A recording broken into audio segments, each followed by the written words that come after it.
Skipster is the guest management platform used by top event teams for everything from guest lists to seating charts and online invitations.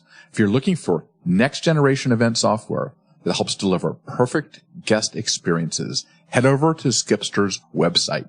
It's Skipster, ZKIPSTER.com to try a free event. Are you a follower? 9, 8, Okay, so we're gonna be Adler. Welcome to GatherGeeks, a podcast by BizBash, the place where people passionate about meetings and events come together. Here are your hosts, BizBash CEO David Adler and Editor-in-Chief Beth Kormanik. Welcome to GatherGeeks. David is away this week, but today we're sharing his conversation with Sebastien Tondeur, CEO of the global meetings management company MCI. He's going to talk about what it means to work worldwide and how the company recognizes its limitations when it comes to local cultures. And on the business side, how MCI is changing to offer more strategic services beyond event execution. Let's listen. We're doing this sort of podcast series on how events and meetings spark change. And, you've actually sparked an entire new industry in a sense. So I wanted you to give everybody a sort of a snapshot of how incredibly big and powerful you guys are. And from an American point of view, you've come out of nowhere, actually. So you're dominant in the industry. Can you just talk about sort of the elevator pitch on what MCI is and your relationship to, the growth of it since you grew up in it? Yes, of course. So MCI was founded on a simple business model, which is my father was working in the travel industry. So his bosses at the time, of course, were interested in how much commissions he was making from selling airlines and hotels. And he quickly realized, being involved in meetings, that this was the wrong business model to help the clients bring people together to achieve a business objective, which is motivate a sales team, reward a sales team, bring teams together to celebrate annual results and so on. He believed that he needed to be like a consulting firm, helping clients achieve a business challenge. So this is why he left the travel industry, which business model was making commissions on hotels, to create a business which was going to sell time, so timesheets basically. So this is the why MCI was founded. Then when I joined the company, 1997, or actually really at the end of the year of 1997, we worked a few years together and with the management team that I joined a few years later, and we realized that there was an opportunity that face-to-face events was going to be a topic that companies would strategize around. The previous buying cycle was basically everybody did what they wanted as it related to, I would say, event services. I mean, there was no procurement process. Even the word procurement wasn't even in many companies. And we believe that to the likes of the big advertising groups were being built up in the 80s and 90s, why would there not be a global event agency consolidating the event spend and creating an event strategy for global brands so globally in many countries. So this was a simple insight, the two insights that really are the foundation of our growth. And then we just, build a global company, and we thought, build it and they will come, was kind of our concept. And this is how, MCI is where it is today. So take us through the first, the eye-opening moment with a client. Like, what was that? Was there a first client that was part of this new concept that you basically were able to cut your teeth on? I mean, yes, we were in Geneva, the business. So this is a very important part of the story, because Geneva is a very small market. Switzerland is a small country. Geneva is a small market in terms of local companies. But it has a lot of global companies being based here, headquarters, either regional headquarters or global headquarters. So that means a lot of our clients we're having here, we're taking us globally with them to operate some regional or some local programs from, the brain center being in Geneva. Second, Geneva was with the United Nations and the WTO and other large sports federations and so on, was the first location where conferences, congresses were located. It was one of the first, exhibition centers in Europe, attracting a lot of international brands to Geneva. So we got exposed to a lot of international companies telling us, wow, it'd be great to have your services also globally because we like your style and your approach. So these were really the two, by chance, because we're based in Geneva, moments when we realize we can build this global company there's a need. So when they say they liked your style and approach, what was the differentiation between your style and approach that probably is still part of your DNA today? Correct. So two really key elements. I would say the first one was the fact that we were, we're Swiss, so we like organized well, we like to run like clockwork.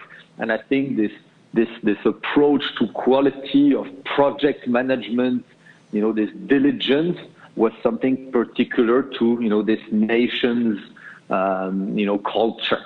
Quality, focus on quality and good project management.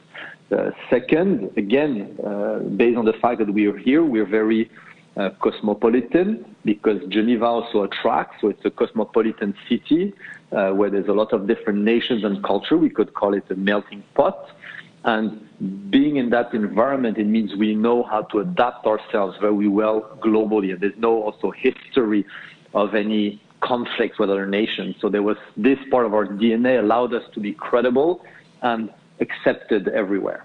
And so how, these were the two. And how about the? I mean, it also I'm getting the sense from the conversation that because you're in Geneva, there's a sense of style and higher quality of all the aspects of an event or a meeting or a connection between people.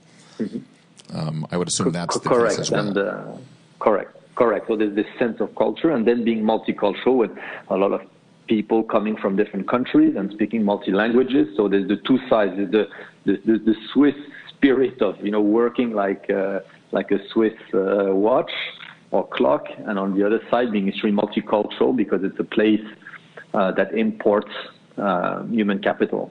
Right. So also then I would assume, based on this conversation as well, that when you went to other countries, you were probably mortified with how things work. Because it's not as organized as your country. So, no, not really, because I believe you have to respect also every country's culture, and it's what we like to say. We like to do 80% the same, and then 20% we have to take to adapt to the local culture. And every country has a different sensitivity or propensity to speed, contracting, process relationships, and we have to adapt to that. And it's something we could do again because of our cosmopolitan DNA. So do you think that as you're coming into today's world, is that 80% still the case and it's 20%, or is it a little bit more 90-10?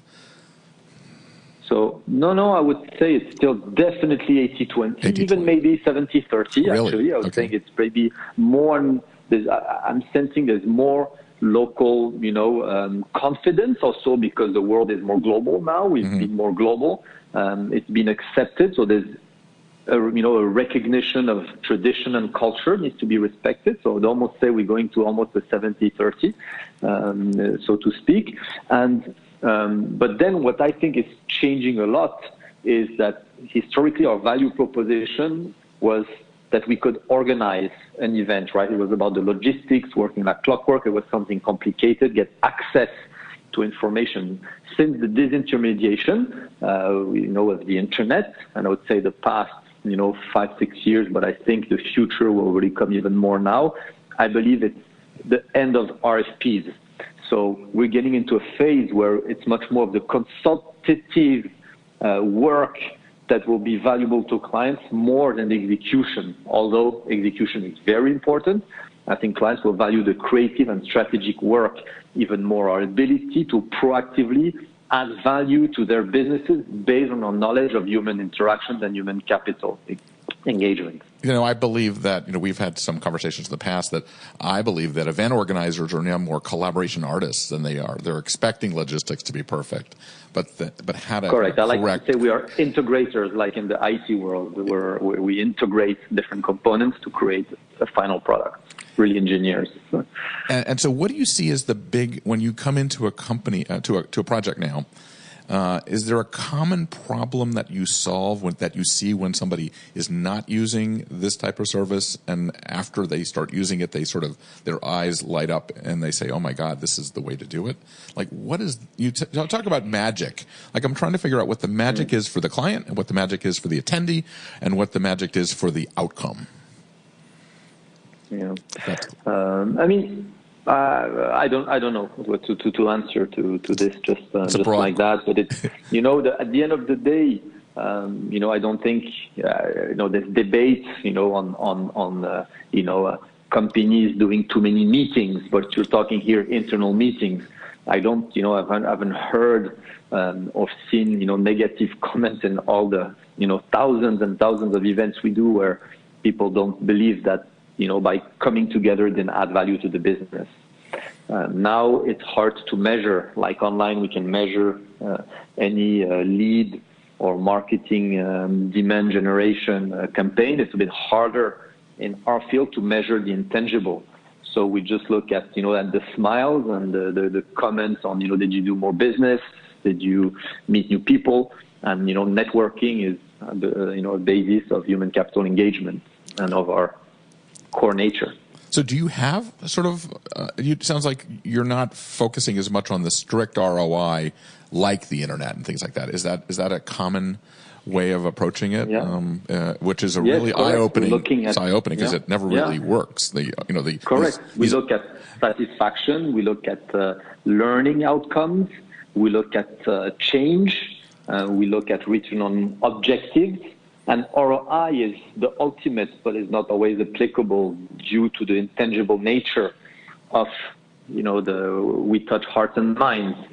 So it's hard sometimes to tangibly report that, but we can report on other very strong elements. Do the clients have a journey to this point of view at some point, or are they coming in with how do you measure this? How do you measure this? I mean, I've seen that for 25 years. No one has really cracked the code. Yeah, the measurement debate is very much alive and not completed. But I believe it will be a bigger conversation in the next 5 years. And what will be the elements of that conversation? Like, what's your point of view on that conversation? Is it going to evolve into actually finding an ROI, or do you think that you have to measure it on these outside things? No, so I was referring to measurement in general. In general. Okay. Okay. In general. General. So I think the debate will be about the type of relationship we have with our customers over the long term, if possible, rather than transactional, because transactional relationships don't allow for, analytics and progress project after project. So the debate will be about, long-term strategy with our customers and allocating basically budget to long-term strategy and measurement. Are you also seeing that the meeting and event side, the face-to-face piece of it, is instead of becoming the back of the program, it's becoming the front of the program in many cases? It's driving a lot of things. Has that changed over the years? Where meetings and events used to be nice to have, and people are now recognizing the power of these face-to-face gatherings. No, I don't think meeting and events are nice to have. I totally agree. Ever. Yeah. Now, I'm not saying that every program, if it will be measured necessarily at a client has the right return on objective or return on investment that they would desire.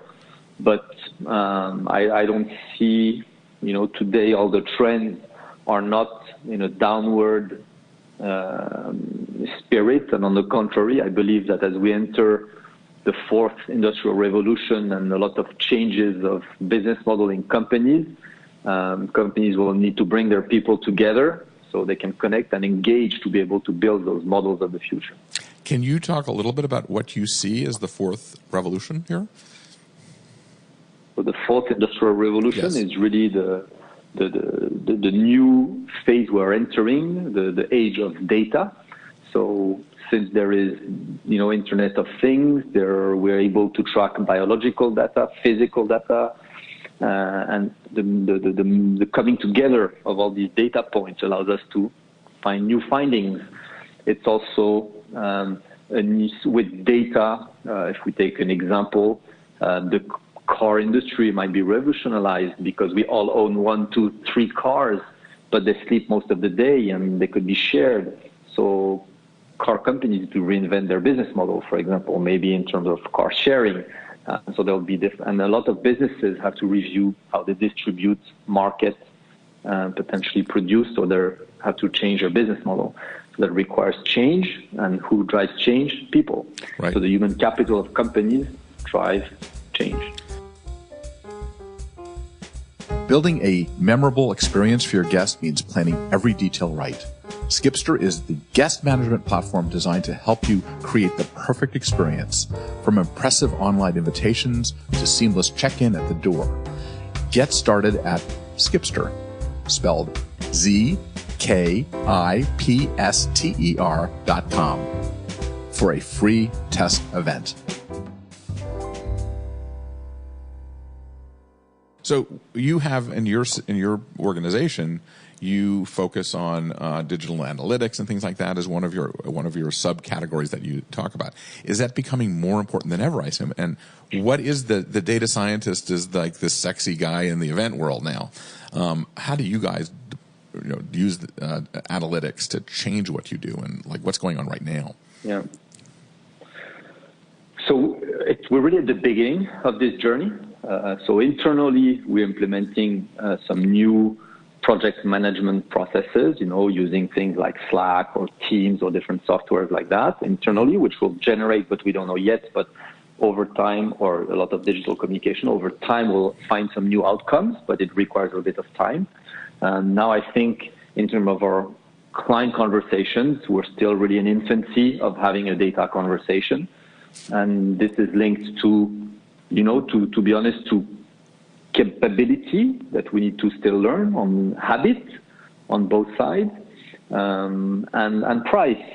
I remember, I don't know how many years now, 15 or 16 years ago, we clearly saw that we could capture content of conferences and events. If there was a great speech or the CEO of the company making updates, you could record easily and then distribute this content, on a CD, then maybe online, but the quality was poor and the price was super high, to in the hundreds of thousands for a session to distribute it. Today, you can record the content of any conference or event with and distribute it on an intranet or internet if it's relevant to a very large audience in full high quality 4K for a few tens of thousands of dollars. So we're talking about the 10 to 100x cheaper, and it will be the same with capturing data during events.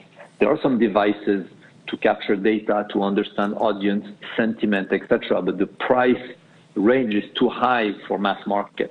But it will change. It's only a question of time. What about the people that are the ones that are interpreters of all of this data? Where are they coming from, and how do we, if you're an event organizer, where do you go to have people help you interpret the data? At this point, it's still. The data scientists. We acquired a company a few years ago that does, marketing data analytics, and I think it will be the same teams that will need to, basically learn about face-to-face, new types of data points, but the methodology is the same. I don't believe there is a difference The methodology is the same. The data scientists will know how to interpret and analyze the data with different softwares and so on. And over time, there'll be best practice, but that will take a long time. When there's a lot of masses of data, we'll be able to extract some KPIs, and it's a bit like in finance. A KPI, if you analyze the balance sheet of a company, doesn't mean anything in itself.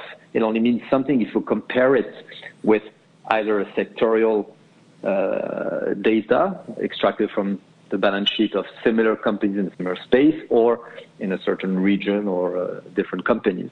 In itself, doesn't really necessarily mean anything. So it means something if you compare it to something else. So you're saying that it sort of sounds like in the future the comparables are going to be really important. So everybody's on the same standard at some point, and if we can get there, which has been impossible up to date. Yeah.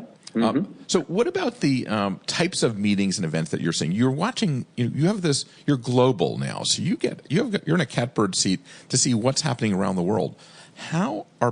And this is like a broad question, which is impossible to really answer. But are you seeing any trends? Are you seeing like the festivalization of conferences, the fact that it's including all these different elements now? What do you see as from your perspective?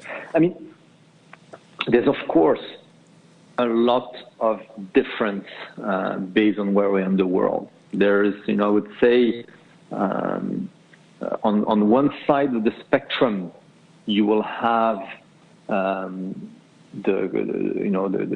would say countries or that organize, that the beginning of seeing how valuable human capital engagement is to building their company. So let's say starting to do, between brackets, traditional events in hotel venues because that's what's available in the country. And then if you move a little bit after a few years of maturity, and the country evolve, you will see still, between bracket, traditional events, but being held in more creative type of venues. So now you're starting to use maybe a museum or something more out of the box than a hotel. And then if you take the extreme on the other side, like we would be, in the United States, where we're talking with some customers, the conversation is more, how can you think not out of the box, but how can you think outside of the screen? That the screen shouldn't be the center of the experience anymore, but it's something much more holistic. So there's really a whole range of sophistication based on where you are in the world. Do you think that the United States, North America, is at that level? Sometimes it's hard to see ourselves. You're in a better position to see it. Are we? So Go ahead.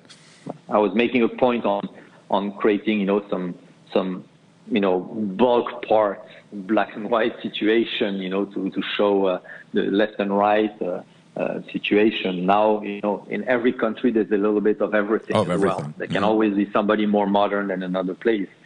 But, traditionally, the United States is a very large economy. So with some very mature, organizations that have very sophisticated events.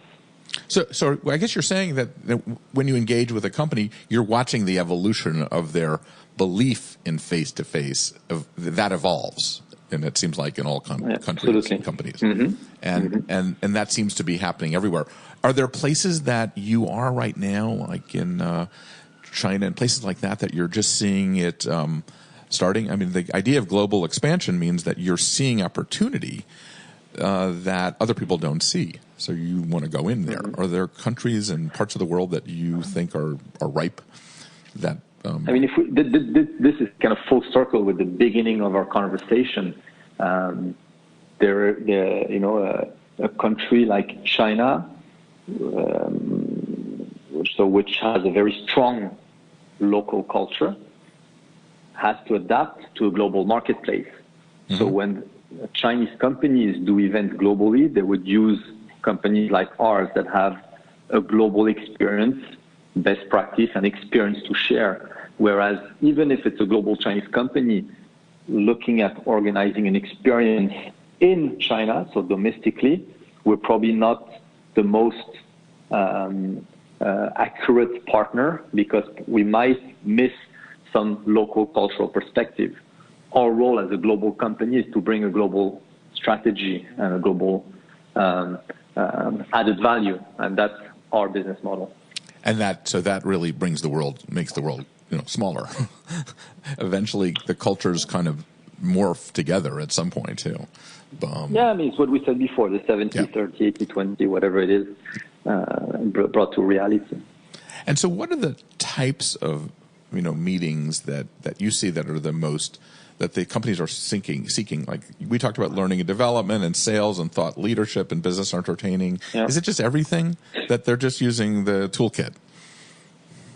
Yeah, I wouldn't be able to make big comments on that. I mean, there's a whole toolkit. Of course, like always, some companies are more mature in some areas of the business, decide to invest in more other areas of the business. But it's pretty overall. There's not a particular trend in the type of meetings that are being less used or more used or less recognized or more recognized.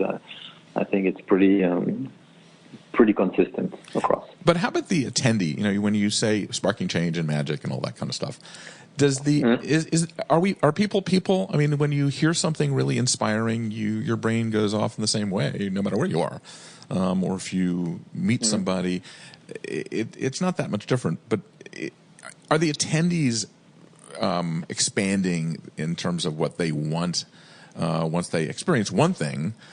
They want to come back and they want to experience more. They want to build their intellectual capital. They want to meet other people. The great news about our business, it's like music in a sense. It does travel pretty well. Yes and no. So the attendee experience is different. Again, coming full circle to cultural differences. So attendees from two different countries don't experience an event the same way based on their language skill, their global or cosmopolitan background, history, culture, depending on who you put in front of them, what kind of content you put in front of them. So there's that difficulty in a global world to have successful global events is a challenge. So, we are looking more and more with some of our customers how to regionalize more or, localize more. That means a global strategy, but maybe a local activation. And that was, again, full circle, the reason why we wanted to be who we are. Yep. And one of the things I noticed that you are heavily getting into is the experiences and events and the whole branding and all that kind of thing. And as an agency, you said there's a need for an event agency, but it seems like you are also morphing into an agency that can do almost anything because it's not necessarily the meeting or event or face-to-face strategy anymore. Is that accurate statement? So we believe how I like to call it is our history is based on projects. I mean, there's a need at one particular moment, and we are evolving into what I call campaigning. That means I don't believe that, one-off activation will solve a challenge or create change. It's like in learning strategies, the persistence, the coherence over a message and activity over time that creates true change. So that means we are really evolving the conversation with our clients from a project thinking into a campaign thinking. So long-term, medium or long-term strategy with several touch points that are not necessarily all physical. They could be also digital and not just, a one-off big event, hoping it makes the change in the long term.